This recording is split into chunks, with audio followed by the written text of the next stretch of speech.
Well, Colts training camp is in the books officially here at Grand Park in Westfield, not just for this season, but moving forward. So a little sad, all right? It's been a great host for Colts training camps, but great work for day 2 of joint practice with the Atlanta Falcons. And Eli, the defense, I don't know if this is to turn the ball over or what's going on.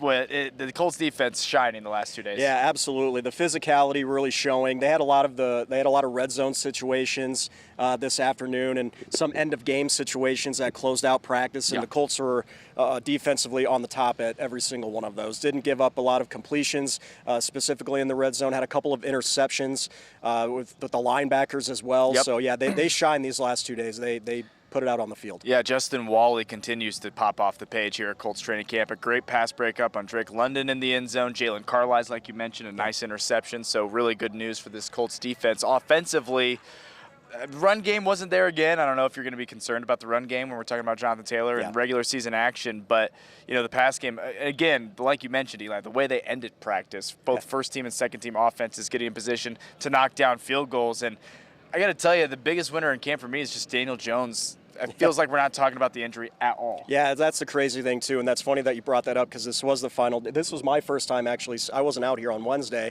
but just seeing him in the pocket with another team closing in on him kind of made me open my eyes a little bit more to see how he would. But, yeah, he just looks completely normal. Yeah. I know he's maybe not fully be there yet, but the way that he's progressed through these last couple of weeks in camp, very good heading forward. Yeah, just really impressive stuff. Mo Alley-Cox, you'll hear in just a second, said that he feels like this is the best Daniel Jones version of himself he's seen. And that's coming off an Achilles. I understand it's year 2 in the system, but it's coming off an Achilles as well, so that's what makes it so impressive. Shane Steichen, Mo Alley-Cox, and Grover Stewart for you after practice on how joint practices with the Atlanta Falcons went. I want to thank Grand Park. It's been a hell of a ride here since 2018. The hospitality, the fan support that come out here, it's just been incredible, the setup. So couldn't be more thankful to Grand Park for everything they did.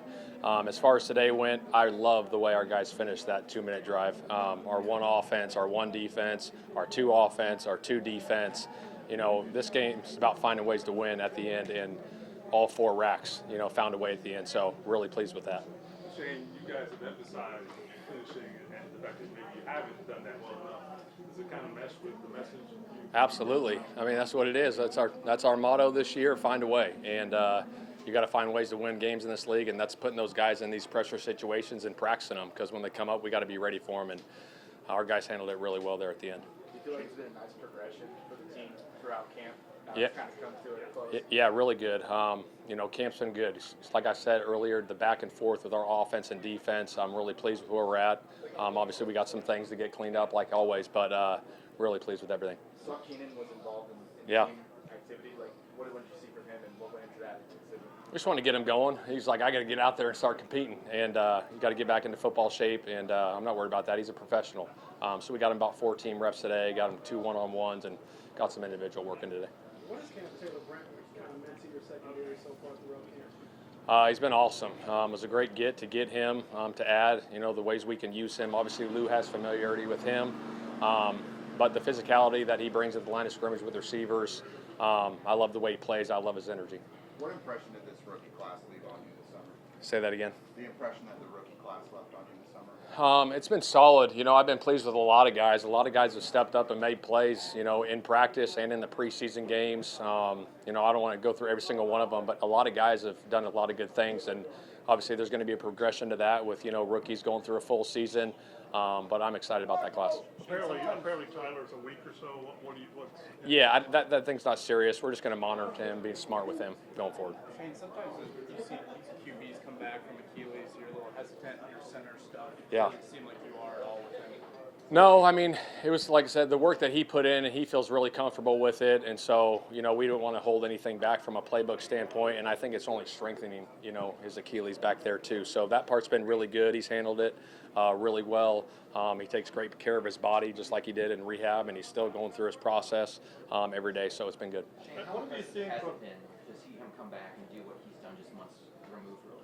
Yeah, it's really impressive. I mean, you know, you hear about these Achilles injuries and, you know, how long it takes some of these guys to get back, but, you know, it goes back to the work you put in into it, and he's put in tireless work to get back and be with his teammates, so very pleased with that. What have you seen from Jonathan at the cornerback? Jonathan Edwards. Yeah, what have you seen from him over the past season and over camp? Yeah, no, he's done a nice job. He's a young player who's continued to develop and grow. I like him in man coverage, but he's continuing to learn and go through things. There's a little shoving, jawing back and forth here during some of the red zone stuff. I don't know what level of that you're okay with. What did you see and notice from some of the? It's a little friendly banter. Yeah. That's how I look at it. I mean, every joint practice, no brawls broke out, but that happens every once in a while, and it's fine. Is the goal just to make sure that it doesn't take over practice? Yeah, absolutely. Yeah, you don't want to be a part of that where it just breaks out into a full brawl and then you can't practice. So obviously we had a couple down there. We split them up and got right back to work. You stay in camp mode next week, or are you trying to? I'm going to mimic a regular season schedule next week just so the guys can get a feel of that, because the following week's a little unique with everything going into the Labor Day weekend. So I want the guys to feel that. With Keenan here now, with Keenan, does it allow you to kind of slow roll Alec back into it a little bit since Keenan does so much kind of shorter to intermediate stuff? Yeah, potentially. Obviously, when Alec gets back, we'll get him back in rolling a little bit as he develops back into full speed there. But those guys will rotate. I mean, we'll have a good flow for that, into next week and the following week, and we'll go from there. You told us the last one. You talked to Ed Dodge, he was saying, hey, if you got 3 quarterbacks Yeah. to play, you want to hear. Yeah. What did you see from Anthony and Riley and what they can mean to your own going forward? I thought they both had a good camp. I mean, there were some ups and downs, but I think you saw flashes from both of them, which was really exciting. I was really pleased with Anthony in that 2-minute drive right there to go down and kick that field goal. I thought he operated that 2-minute drill, perfectly. You told us that Alec had done some private work with you guys back at the other facility. What's the difference between him being able to do that and being able to actually get active with you guys and do it? I think it's just acclimating to the pads and stuff and getting back with bodies around him. But he did. He looked great yesterday in the indoor. And so, like I said, I mean, he'll be back sooner than later. Do you think that backup battle is going to take the last 2 preseason games for you to decide? Yeah, I really don't have a timetable on that. I'm gonna let that thing play out. Like I say, we got 2 more weeks. We got this preseason game. We got practice, all that stuff, and we'll see where it goes. All right, thanks, guys. Did you feel like this was good progress the last 2 days? How do you kind of come away from it? I think it was definitely great progress. Going against a different opponent, they were physical, fast. Gave us a bunch of looks that we haven't seen all camp going against our defense. The D-line does a lot of movement, so it's a great test for us as tight ends and the O-line. So I think yesterday we kind of struggled with it, but I think today we made improvements and got some good yards in the run game, and we protected better today also. Well, what was your reaction to the addition of Keenan Allen? I know he's a receiver, you're a tight end, but he's a guy who has quite the resume. Ecstatic. I mean, you just hear rumors all offseason. You don't know what's going to happen and things like that. But I think he fits into our offense perfect. Frank and Shane and all of them worked with him in San Diego and LA, and a bunch of the teach tape clips we watch are Keenan Allen, running different routes and different things like that. So adding him to the room, it's like, all right, we don't got to watch it in a Chargers uniform anymore. We can watch it in a Colts uniform. I've heard you and Drew a lot over the last several days, just really hyping each other up, having big blocks and everything. Yeah. How much do you guys embrace just the physical aspect? We embrace it a lot. Tom, one thing we've really worked on this offseason is just running full speed off the ball. Like, if you guys haven't noticed, we made a big emphasis on outside zone, and at the point of attack is us. Like, we're the first block on the outside, so we've been trying to set that edge, either pinning a D in or kicking him out. So we got to be very physical doing that job, and I think these 2 practices we did a great job of that. So we were just getting fired up doing those things. No, big picture, how did this camp differ from maybe camps in the past? I don't think it was that much different. I mean, Shane's done a great job pushing us, especially these last 2 camps have been harder than our camps in the past and different things like that. And he tries to keep the tempo very up. And I would say the biggest difference this year was probably our pass game was way more efficient. And I think that just came from just working with one quarterback all camp. Being with Daniel all camp, having your set starter and different things like that, I think that just helps the offense flow a lot better, whether as a flip-flopping quarterback, you get different cadence and each quarterback does different things better and things like that. So I think just having that continuity and that consistency every day. Last camp here at Grand Park, too. How much will you miss this place? I just told him to definitely miss it a lot because everything's here. It's super convenient. The hotel's 2 minutes away. It's great having the fans come out here. So I don't know how we're going to make it work at the facility. Last time I was there was my rookie year, but everything was a blur back then, so I don't remember much. When Daniel got hurt last year, after the season, Shane and Chris Ballard were both telling us, we think he's going to be back. He's going to, he's better than ever and so forth. But it's hard to envision it back then, right? I mean, I don't know for you. Did you envision? It's definitely super hard to envision it because it's Achilles. I mean, you don't really. Only couple people I've heard coming back that quick was Cam Akers that one year, came back for the playoffs, and then Jason Tatum recently. So there weren't many great examples of somebody coming back that fast. And then we came back for OTAs. He's already throwing, running out there doing his rehab. And then he starts taking parts in 7-on-7. You're like, hold on, this might be real. And then we went down 2 weeks before camp. We got together as offense. We were down in Florida throwing, and he's running, moving around. There, I was like, oh yeah, he's back.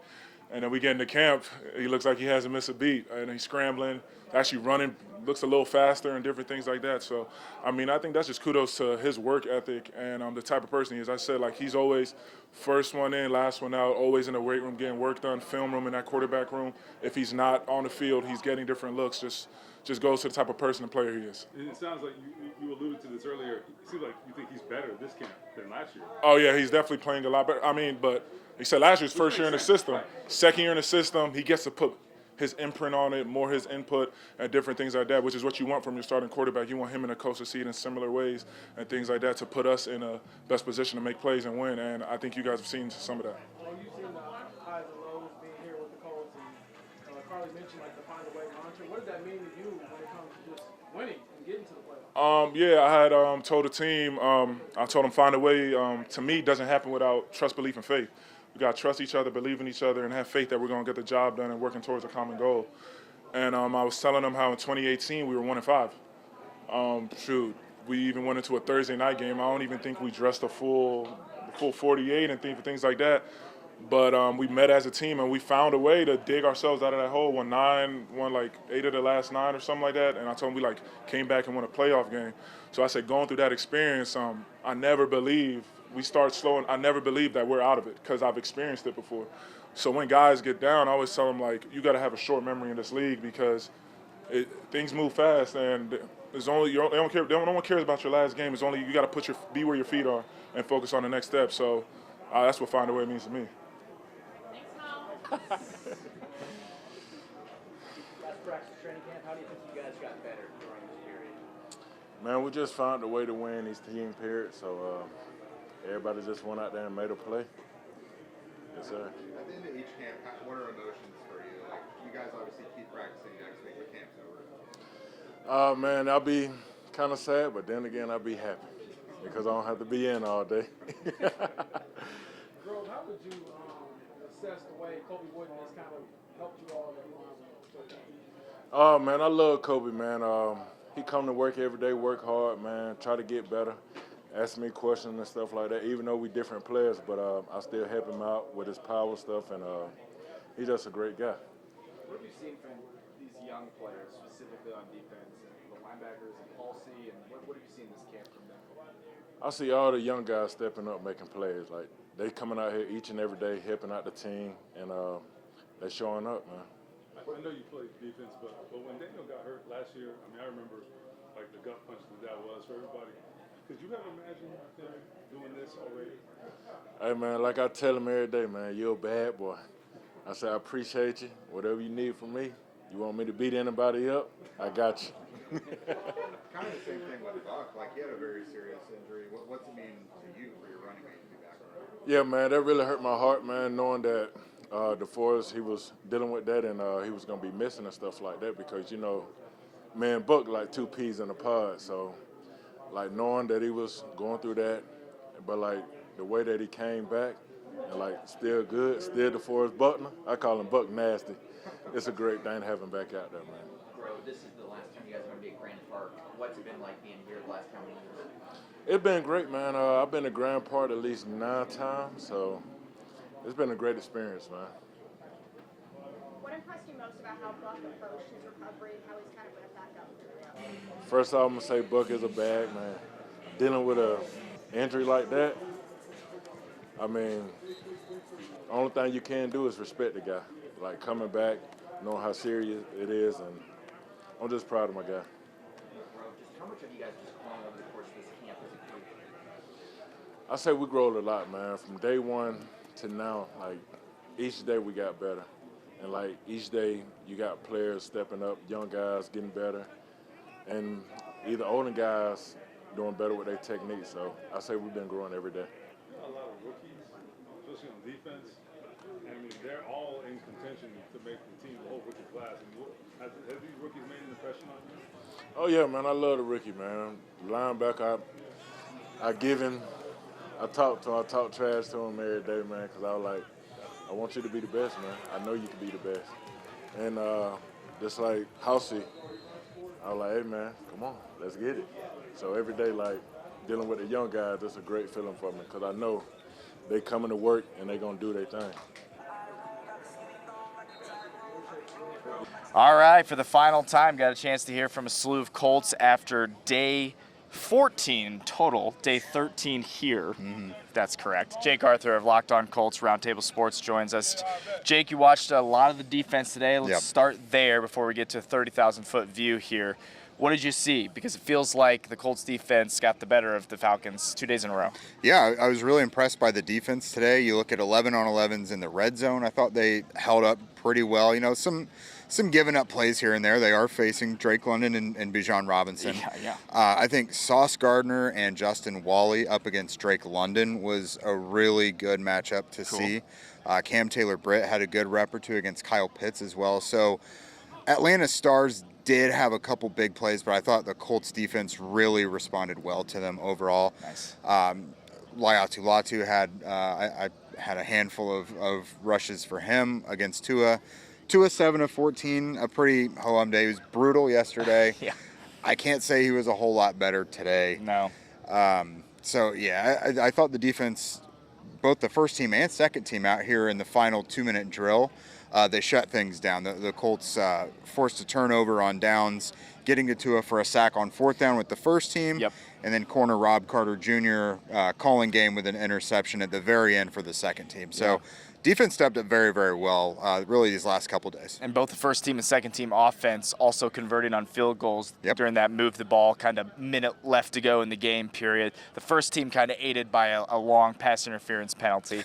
You know, maybe some home cooking there. But I thought Anthony Richardson had a really nice 2-minute drive there at the end. What'd you think of him? Because him and Riley rotated pretty evenly, I'd say, with the second team today. Yeah, as Shane said, he thought Anthony executed that 2-minute drill perfectly.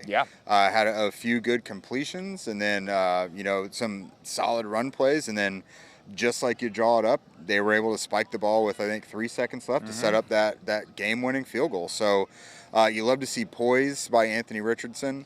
That's really the one thing we have consistently praised him for is his ability to work in the hurry up and work in the 2-minute situation. Yes. If we're ever confident in him in a situation, it's 2-minute typically. Right. And he kept that up out here. It's not always pretty in practice, but it was today against a different team, which is super encouraging. Yeah, I thought so. And Shane said after practice that, Riley Leonard and Anthony Richardson have both had flashes, but that's ongoing. It's very much ongoing, the backup quarterback battle. Again, Riley Leonard will start the game against the Atlanta Falcons on Saturday. Anthony Richardson will be in the second half. So maybe we'll have a decision. There's no timetable, he said, on that decision, but kind of a far-out view here, just of training camp as a whole, Jake. Big winner has to be Daniel Jones. Just like I don't feel like we're mentioning the injury at all. And Shane Steichen just talking about that sentiment that the playbook's open, he's looking good, he's getting better, and I don't think it's even on our minds right now. No, I was just about to say, you nailed that. I was going to say it's something we're not thinking about anymore. It's already something we've put in the rearview mirror.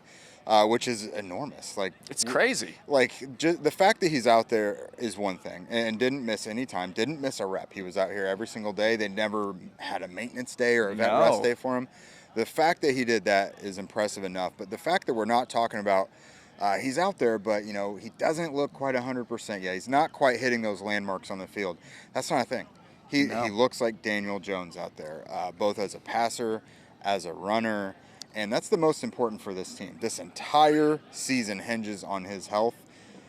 We saw what it looked like last year. The entire wheels came off even before the Achilles. As soon as he wasn't Daniel Jones and he had the fibula, that's when everything kind of went in its downward spiral. So his health and the fact we're not worried about it right now, paramount to where they're going this year. Yeah, and Mo Ali Cox even saying after practice, like, he looks better. Yeah. He looks better than he did last year during training camp. Year 2 in the offense, full command. It looks really good. It's really impressive stuff. Any other notes that I might be missing? I think Justin Wally certainly one standout on the defensive side of the ball for camp as a whole. Seth McGowan, Keenan Allen did partake in team periods, even though we were told he probably wouldn't, but he's eager. It's not like, he's ready to rock. So nothing too crazy coming out from that. But any other guys that maybe we're not mentioning, because it feels like we did learn a lot these 13, 14 days of camp. Yeah, I can't say that I'm disappointed in any of the stars. I think the guys who are supposed to look like stars have looked the part. Yes. Josh Downs, Tyler Warren look like they're ready to step up and take a bigger piece of the pie with Michael Pittman Jr. out. Obviously, Keenan Allen is in there now. Sauce Gardner, healthy, has been Sauce Gardner He's the been whole solid, time. for sure. Yeah, and Justin Wally, outstanding. Yeah. Just, I cannot wait for us all to actually be able to see him on a game field this time, because last year he didn't make it out of training camp. He got injured in that Baltimore Ravens joint practice. And, knock on wood, but if they get into the season, I know Mooney Ward is out with a back injury right now, but if they have Sauce, if they have Justin Wally, I think that bodes very well for their chances of actually fielding a competent secondary this year. Yeah, it makes you feel a lot better about if injuries were to happen, which what NFL team is without injury problems? It just happens, comes for everybody. So Jake Arthur's been great throughout training camp, and we're going to keep it up. Yeah, of course. We're going to keep it up during the regular season as well. As this is an interesting situation for the Colts. It's a tough schedule, there's no question about it, but they've looked solid in training camp, and it's a consequential season for this team and this front office, no doubt about it. Jake Arthur, Dominic Miranda, thanks so much for watching on our streaming platform, our Colts coverage, and keep it locked on Channel 13.